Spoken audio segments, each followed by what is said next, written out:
তারেক রহমান যাকে কৃষক দলের দায়িত্ব দিয়েছেন, সিলেট জেলা কৃষক দলের উপকারী সদস্য সচিব যারা তাজুল ইসলাম তাজুল আমার সাথে উপস্থিত হয়েছেন। আপনাদের এলাকার আরেকটি সন্তান নূরজাহান দেওবন্দ কলেজের অধ্যক্ষ, জেলা বিএনপির অন্যতম উপদেষ্টা অধ্যক্ষ নিজামুদ্দিন, আমার সাথে উপস্থিত আপনাদের এলাকার আরেকটি সন্তান যিনি মাটির স্থানে, দেশের স্থানে, জলের স্থানে স্বদেশে প্রবাসে আন্দোলন করে কীর্তি অর্জন করেছেন আপনাদের এলাকার কৃতি সন্তান, জেলা বিএনপির অন্যতম উপদেষ্টা সাবেক ছাত্রনেতা শাহ কামাল উদ্দিন, আমার সাথে উপস্থিত জেলা বিএনপির যুগ্ম সম্পাদক পদমর্যাদা দপ্তর সম্পাদক ছাত্রদলের সাবেক সভাপতি আবু সাইদ, আমার সাথে আরেকজন গুরুত্বপূর্ণ নেতা উপস্থিত যিনি প্রচার বিমুখ কিন্তু প্রতিটি সাংগঠনিক কর্মকাণ্ডের আন্দোলন সংগ্রামে সারিতে দাঁড়িয়ে দলকে জীবন বাজিয়ে রেখে নেতৃত্ব দেন এই দক্ষিণ শর্মা উপজেলার নির্বাচিত বিএনপি সাধারণ সম্পাদক কবির আহমদ, সাথে উপস্থিত সহকর্মী অনুযোগী জেলা বিএনপির সদস্য সম্পাদক মাহবুব আলম, সাংগঠনিক সম্পাদক মনির ইসলাম এবং আপনাদের আরেক সুসন্তান যিনি আন্দোলন সংগ্রামে দক্ষিণ সীমান্ত সিলেটকে আতঙ্ক হিসাবে দাপিয়ে বেরিয়েছেন, আন্দোলন নেতৃত্ব দিয়েছেন ছাত্রদেরকে, সিলেট মহানগর ছাত্র দলের সংগ্রামী সাধারণ সম্পাদক, জেলা বিএনপির সহ ছাত্র বিষয়ক সম্পাদক ফজলে আহসান রাকি, আমার সাথে আরো আছেন ইউনিয়ন বিএনপির সাধারণ সম্পাদক হাজী বাবুল আহমেদ, গান্ধীজির সাবেক ছাত্রনেতা মুস্তাফিজুর জুনেদ, বাদিকে আমার আরো অনেক ছাত্রনেতা যুবনেতা বিএনপি নেতারা অনেকেই আজকে উপস্থিত হয়েছেন। দীর্ঘ সময় থেকে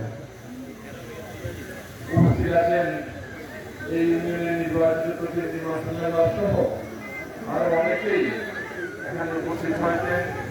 জেলা যুব দলের সাংগঠনিক সম্পাদক আবুল কাসেম সেই জাপান থেকে এসেছে এই সভা দেখতে, এমনিভাবে অনেক নেতা এখানে উপস্থিত হয়েছেন যারা বিএনপি বিভিন্ন পর্যায়ে নেতৃত্ব দিয়ে থাকে। সকলকে এবং সকলের পক্ষ থেকে আমি উপস্থিত যারা আছেন গ্রামবাসী, আমার নেতৃত্ব এবং খালেদা জিয়া, আমার নেতা তারেক রহমানের পক্ষ থেকে আন্তরিক অভিনন্দন মোবারকবাদ। আপনারা দীর্ঘক্ষণ বক্তব্য শুনেছেন, এর আগেও আপনারা এসেছেন, আমার বক্তব্য বেশি লম্বা করব না। প্রিয় এলাকাবাসী, এদেশে যতটি গণতান্ত্রিক নির্বাচন হয়েছে, যতটা নিরপেক্ষ নির্বাচন এই দেশে হয়েছে স্বাধীনতা পরবর্তী সময় থেকে, ততটি নিরপেক্ষ নির্বাচনে 2001 সাল পর্যন্ত নিরপেক্ষ নির্বাচনগুলো হয়েছে, পরে এখন নিরপেক্ষ নির্বাচন হয় নাই। এই নির্বাচনগুলোতে এদেশের মানুষ শহীদ জিয়ার দল, বাংলাদেশ জাতীয়তাবাদী দল, বেগম খালেদা জিয়ার দল, বাংলাদেশ জাতীয়তাবাদী দল, তারেক রহমানের দল, বাংলাদেশ জাতীয়তাবাদী দলকে ম্যান্ডেট দিয়েছে। আর মানুষের এই ম্যান্ডেটের পরে দল পরিচালনার দায়িত্ব যখন বাংলাদেশ জাতীয়তাবাদী দল পেয়েছে, আমাদের শহীদ রাষ্ট্রপতি জিয়া রহমান অল্প সময়ের জন্য দেশ পরিচালনার দায়িত্ব পেয়েছিলেন। আমাদের নেত্রী বেগম খালেদা জিয়া 3 বারের জন্য দেশ পরিচালনার দায়িত্ব পেয়েছিলেন। তখনই আমরা দেখেছি বাংলাদেশের মানুষের ভাগ্যের পরিবর্তন হয়েছে, দেশে ব্যাপক উন্নয়ন হয়েছে। সেই ধারাবাহিকতায় দক্ষিণ সুরমা যেমনিভাবে উন্নয়নের ছোঁয়া লেগেছিল, ঠিক অনুরূপভাবে সিলেট বিভাগের প্রতিটি উপজেলা, প্রতিটি ইউনিয়ন, গ্রামগঞ্জে এই উন্নয়নের ছোঁয়ায় এখনো পর্যন্ত দৃশ্যমান যে অবকাঠামো বাংলাদেশে আছে, সব এই অবকাঠামো তৈরি করেছেন বেগম খালেদা জিয়া নেতৃত্বাধীন সরকার এবং এই অঞ্চলে যিনি উন্নয়নের পুরোটা ছিলেন রহমান। আমার সুযোগ হয়েছিল 2001 থেকে 6 সাল পর্যন্ত এই সরকারের ক্ষুদ্র একটি দায়িত্ব পালন করার। সেই সময় আমি চেষ্টা করেছি এই দক্ষিণ সীমার অনেক উন্নয়ন করতে।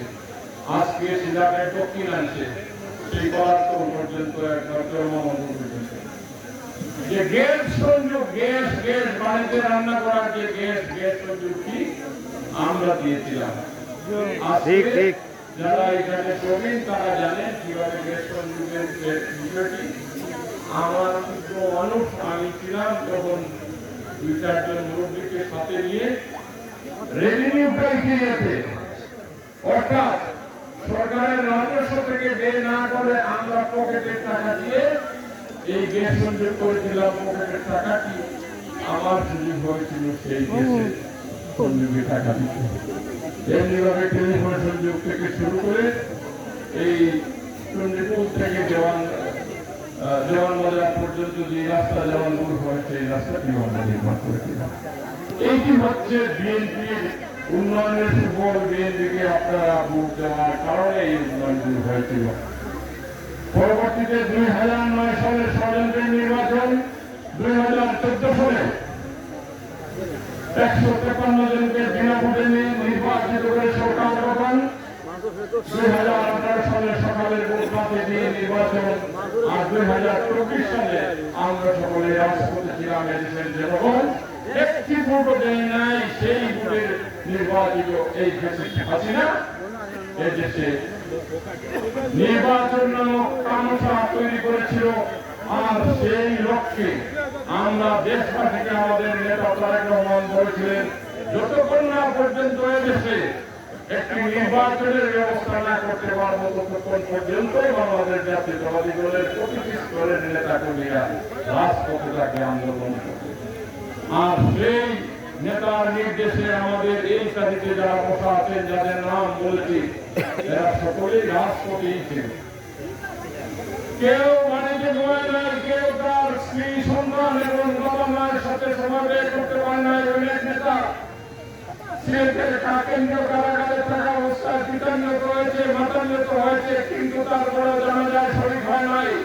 কেননা ওই দেশি সরকার জানাজার শরীর পর্যন্ত করে দেয় নাই। কেউ ছেলের উপরে এত মামলার নির্যাতন সহ্য না করতে পারে, তিনি হৃদরোগের যন্ত্র বন্ধ হয়ে অথবা স্ট্রোক করে তাকে এই ইহলোক এই যে দুনিয়ায় ছেড়ে চলে যেতে আমরা দেখেছি। এইভাবে আমাদের উপরে নির্যাতন হয়েছে।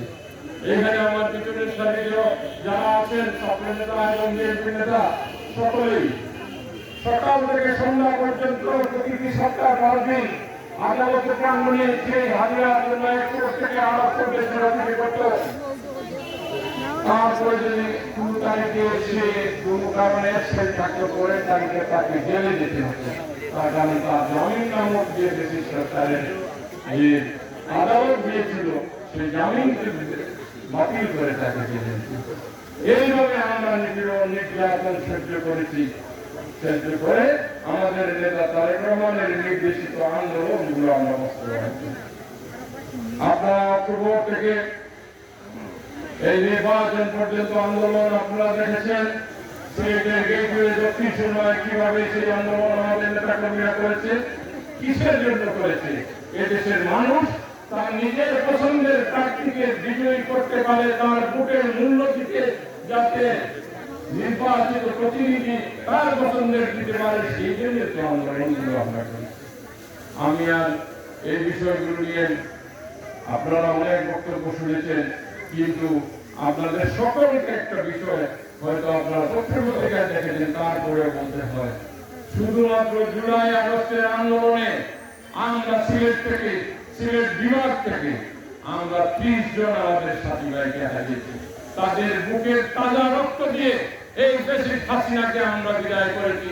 পুরো বাংলাদেশের 2000 নেতা কর্মীরা, ছাত্র জনতা তা প্রাণ দিতে হয়েছে এই দেশে হাসিনাকে। আমরা ইলিয়াস আলী সহ 450 নেতা কর্মীকে গুম হতে দেখেছি এই দেশে হাসিনা আমলে। এখন সামনে আমরা অতীতেও বিরোধী ছিলাম, এখনো বিরোধী দলের অবস্থানে আছি। এই অবস্থানে থেকে জনগণকে আগামী দিনে বিএনপির পক্ষে যে বক্তব্যগুলো আপনারা জানা দরকার, সেই জন্য আমাদের নেতা তারেক রহমান রাষ্ট্রীয় কাঠামো মেরামতের 31 দফা দিয়েছেন। সেই 31 দফা আমরা দলের বিভিন্ন পর্যায়ের নেতা কর্মীরা আমরা জনগণের কাছে তুলে ধরছি। এই 31 দফা বাস্তবায়িত হলে মানুষের কি ভাগ্যের পরিবর্তন হবে, এই কাজটুকু আমরা করছি। প্রিয় এলাকাবাসী, আজকে হয়তো সিলেট অঞ্চলের যারা আমরা সরকারের এই কিন্তু যারা অন্তর্বর্তীকালীন সরকার আছেন তাদেরকে প্রতি আহ্বান থাকবে, আপনারা আমাদের সিলেট শীত প্রবণ এরিয়া এই এলাকাগুলোতে যাতে অন্তত শীত বস্ত্র বেশি বেশি করে দেন সরকারি মাধ্যমে, সেই দাবি জানাচ্ছি। আমরা যারা সমাজকর্মী, রাজনৈতিক কর্মী, আমরা আমাদের প্রচেষ্টায় কিছু শীত বস্ত্র আমরা নিয়ে এসেছি আমাদের নেতার পক্ষ থেকে, তারেক রহমানের পক্ষ থেকে। হয়তো পুরো ইউনিয়নবাসীকে দিতে পারবো না, কিন্তু তারপরেও কিছু মানুষের একটু শীত নিবারণের জন্য হয়তো আমরা এই চেষ্টাটুকু আপনারা গ্রহণ করবেন। ইনশাআল্লাহ আগামী দিনে যে কোনো গণতান্ত্রিক আন্দোলন বলেন, নির্বাচন বলেন, এই ক্ষেত্রে শ্রীরামবাসী অতীতে যেমনিভাবে আমাদেরকে সহযোগিতা করেছে, ভবিষ্যতে আপনারা সহযোগিতা করবেন, সেই আহ্বানকে অনুষ্ঠিত করে আমি আমার বক্তব্য শেষ করছি। খুদা হাফেজ। বাংলাদেশ জিন্দাবাদ। শহীদ জিয়া মরহুম